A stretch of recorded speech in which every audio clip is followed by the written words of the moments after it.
बढ़ती चली जा रही है। मैं इसमें केंद्र सरकार को भी हम दोषी मानते हैं, विगत सरकारों को भी, जिसने फूट डालो और राज करो की नीति अपनाकर पूर्वांचल के लोगों को सिर्फ आश्वासन बहलाने फुसलाने के अलावा उनकी समस्याओं का ठोस निदान नहीं ढूंढा और इसकी समीक्षा नहीं की और फूट डालो राज करो या फिर ताकत के बल पर, बंदूक के बल पर दबाने की बात की। मैं सभापति जी, आज से 1 साल पहले, लगभग 1 साल भी नहीं होने को आए, मोरे गया था। मोरे के बॉर्डर पर जहां आज गांजा, हफीम, चरस, देसी विदेशी सुइयां, दवाइयां इसके बड़े पैमाने पर स्मगल होते हैं। जॉर्ज फर्नांडिस उन दिनों हम लोग के लीडर हुआ करते थे और जॉर्ज फर्नांडिस के नेतृत्व में हम लोग वहां गए थे मोरे की सीमा पर इसके खिलाफ जो नशीली दवाइयों का तस्करी होता है।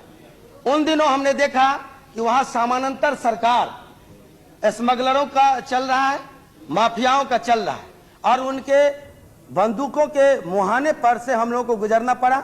न वहाँ कानून है, न वहाँ कोई पुलिस नाम की चीज है। थाने में बैठकर हम अगर सांसद नहीं होते, हमारे अन्य साथी सांसद और विधायक नहीं होते तो शायद हम लोग दिन दहाड़े मारे जाते। हम लोग वहाँ एड्स जो धड़ल्ले से इस नशीली दवाइयों के बहाने, एड्स और सुइयों के बहाने एड्स का व्यापार हो रहा है और आज दुनिया में एड्स की राजधानी कह करके इम्फाल को पुकारा जाता है। आज नॉर्थ ईस्ट का 10% युवक युवती एड्स के शिकार हो गए और जब ये इम्फाल से, पूर्वोत्तर से, कलकत्ता, दिल्ली, पटना, लखनऊ जब ये जाएंगे तो ये एड्स की बीमारियां इस तरह से फैलेगी। ये एक भयानक संक्रामक रोग हमारे देश में खेप दर खेप म्यांमार के रास्ते से ये तमाम बातें, ये तमाम उग्रवाद को आज केंद्रित, ये सेंट्रलाइज करके बर्मा की सैनिक तानाशाही को चीन की मदद मिल रही है। आदरणीय आडवाणी जी यहाँ बैठे हुए हैं, कश्मीर के प्रभारी हैं, कश्मीर पर सबों की नज़र है, लोग कश्मीर को देखते जरूर हैं।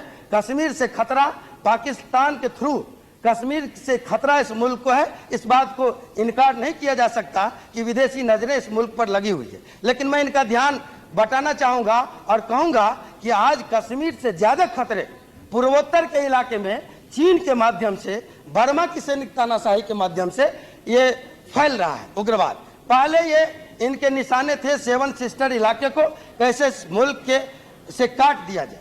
आज तब ये लोगों के मन में नफरत पैदा करते थे, लोगों के दिलो दिमाग में नफरत, घृणा भारत के प्रति पैदा करते थे और हाथों में बंदूक थमाते थे।